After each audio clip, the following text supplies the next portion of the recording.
नमस्कार दोस्तों, स्वागत है आपका हमारे YouTube चैनल पर। बिहार एस्टेट का 18 फरवरी 2024 की पहली शिफ्ट का पेपर हो चुका है। तो आने वाले शिफ्ट में जिनका एग्ज़ाम है वो लोग इस वीडियो को ज़रूर पूरा वीडियो देखिएगा, क्योंकि इस वीडियो में हम लोग इम्पोर्टेंट क्वेश्चन देखने वाले हैं। तो चलिए शुरू करते हैं। तो गाइस, आज के सेशन में पहला क्वेश्चन है, 2011 की जनगणना के अनुसार मिजोरम की साक्षरता दर बताओ। तो मिजोरम की साक्षरता दर है 91.33%। नेक्स्ट है, भारत का देशभक्ति राजकुमार कौन है। तो ये हो जाएंगे सरदार भगत सिंह। अगला है, खो खो खेल में कितने खिलाड़ी होते हैं। खो खो खेल में टोटल 12 खिलाड़ी होते हैं। नेक्स्ट है, वायुमंडल में नाइट्रोजन का प्रतिशत बताओ। वायुमंडल में नाइट्रोजन का परसेंट है 78.08%। अगला है, विश्व पर्यावरण दिवस कब मनाते हैं। तो विश्व पर्यावरण दिवस मनाया जाता है 5 जून को मनाया जाता है। अगला है, केंद्रक की खोज किसने की। केंद्रक की खोज की थी रॉबर्ट ब्राउन ने। कब की थी? सन 1831 में। अगला है, कौन सी नदी भ्रंश घाटी से होकर बहती है। तो ये हो जाएगी नर्मदा और तापी नदी। अगला है, चींटियों में कौन सा अम्ल होता है। चींटियों में अम्ल जो होता है वो होता है फार्मिक अम्ल, फार्मिक एसिड हो जाएगा। नेक्स्ट है, उड़ीसा के राज्यपाल कौन है। तो उड़ीसा के राज्यपाल हैं रघुबर दास। कौन है? रघुबर दास। अगला है, शुंग वंश की स्थापना किसने की। तो शुंग वंश की स्थापना की थी पुष्यमित्र शुंग ने की थी। नेक्स्ट है, यूरिया का रासायनिक सूत्र बताओ। यूरिया का रासायनिक सूत्र होता है CH4N2O। नेक्स्ट है, यंग यूरोप की स्थापना किसने की। तो ये की थी जूसेपे मैत्सिनी ने की थी। अगला है, मानव शरीर का सामान्य तापमान बताओ। तो ये होता है 98.6 डिग्री फ़ारेनहाइट, या कह सकते हैं 37 डिग्री सेल्सियस ये होता है। अगला है, शिव कुमार शर्मा कौन से वाद्ययंत्र से संबंधित हैं। तो ये हो जाएंगे संतूर से संबंधित हैं, संतूर वाद्ययंत्र से। अगला है, राज्यसभा में कितने सदस्य मनोनीत किए जाते हैं। तो टोटल 12 सदस्य मनोनीत किए जाते हैं।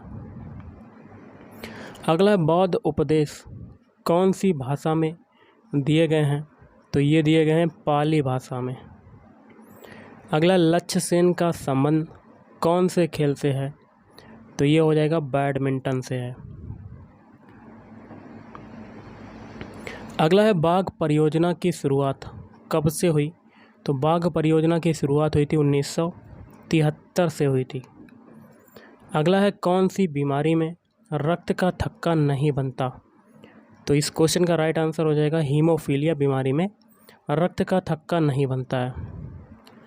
अगला है, कुडनकुलम नाभिकीय ऊर्जा केंद्र कहाँ पर स्थित है।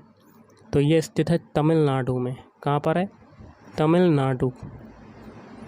अगला है, श्री कृष्ण का पर्यायवाची बताओ। तो ये होता है वासुदेव, सारथी, मुरलीधर, हरि और नंदलला।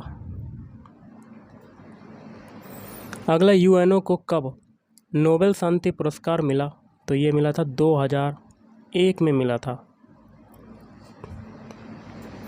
अगला, संस्कृत का संधि विच्छेद बताओ। तो ये होता है समधनकृत। अगला है, राज्य पुनर्गठन आयोग की स्थापना कब हुई। तो ये हुई थी 1956 में हुई थी। अगला है, भोपाल गैस त्रासदी में किस गैस का रिसाव हुआ। तो मिथाइल आइसोसाइनेट, या कह सकते हैं MIC। अगला, निश्चल का संधि विच्छेद बताओ। तो ये होता है निधन छल। अगला, मोटर वाहन में कौन से दर्पण का प्रयोग किया जाता है। तो ये हो जाएगा उत्तल दर्पण का प्रयोग किया जाता है। अगला है, जापान की मुद्रा क्या है। तो ये हो जाएगी येन। अगला है पोली उमरीगर पुरस्कार कौन से खेल से संबंधित है? तो क्रिकेट खेल से संबंधित है। अगला है जाकिर हुसैन कौन से वाद्य यंत्र से संबंधित हैं? तो ये हो जाएगा तबला। अगला है स्पष्ट दृष्टि की न्यूनतम दूरी क्या है?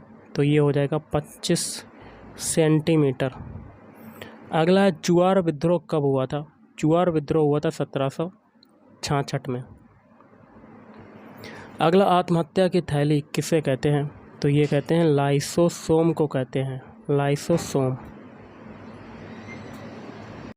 अगला क्वेश्चन है राज्यसभा के सदस्यों का कार्यकाल कितने वर्षों का होता है? तो टोटल 6 वर्ष का होता है राज्यसभा के सदस्यों का कार्यकाल। अगला है विटामिन ई का रासायनिक नाम क्या है? तो ये हो जाएगा टोकोफेरोल। क्या होता है? टोकोफेरोल। अगला है चक्रपाणी में कौन सा समास है? बताओ। चक्रपाणी में समास हो जाएगा बहुव्रीहि समास। नेक्स्ट है पंचायती राज कौन से अनुच्छेद में है? पंचायती राज जो है वो अनुच्छेद 40 में है, अनुच्छेद 40। अगला है पाठशाला में कौन सा समास है? पाठशाला में संप्रदान तत्पुरुष समास हो जाएगा। अगला है साहित्य दर्पण किसकी रचना है? तो साहित्य दर्पण जो है आचार्य विश्वनाथ की रचना है। अगला है विद्युत ऊर्जा का व्यापारिक मात्रक बताओ। तो ये हो जाएगा यूनिट। अगला टमाटर में कौन सा अम्ल पाया जाता है? टमाटर में अम्ल जो है वो ऑक्जेलिक अम्ल पाया जाता है, ऑक्जेलिक एसिड। अगला स्पेक्ट्रम प्राप्त करने के लिए किसका प्रयोग होता है? तो प्रिज्म का प्रयोग होता है स्पेक्ट्रम प्राप्त करने के लिए, प्रिज्म का प्रयोग। अगला है अनायास में कौन सा समास है? अनायास में अव्ययी भाव समास हो जाएगा, अव्ययी भाव समास। अगला है अपश्रव्य ध्वनि कौन सुन सकता है? तो ये सुन सकता है गैंडा। अगला है केटू पर्वत की ऊंचाई बताओ। केटू पर्वत की ऊंचाई है 8611 मीटर। अगला है शक्ति का एसआई मात्रक बताओ। शक्ति का एसआई मात्रक होता है वाट। अगला है श्वेत क्रांति के जनक कौन है? तो डॉक्टर वर्गीज कुरियन। अगला है भरतपुर पक्षी अभयारण्य कहाँ पर है? तो ये हो जाएगा राजस्थान में है, राजस्थान। अगला है गौरवपूर्ण क्रांति कब हुई? तो ये हुई थी 1688 से 1689 तक। अगला है बिहार के किस जिले की सर्वाधिक जनसंख्या है? तो ये हो जाएगा पटना। अगला यंग इंडिया पुस्तक किसके द्वारा लिखी गई? तो लाला लाजपत राय के द्वारा लिखी गई। अगला है कपूर कैसा शब्द है? कपूर जो है तद्भव शब्द है और इसका तत्सम रूप क्या होता है? कर्पूर। तो गाइस आज के इस वीडियो में इतना ही। थैंक यू, धन्यवाद।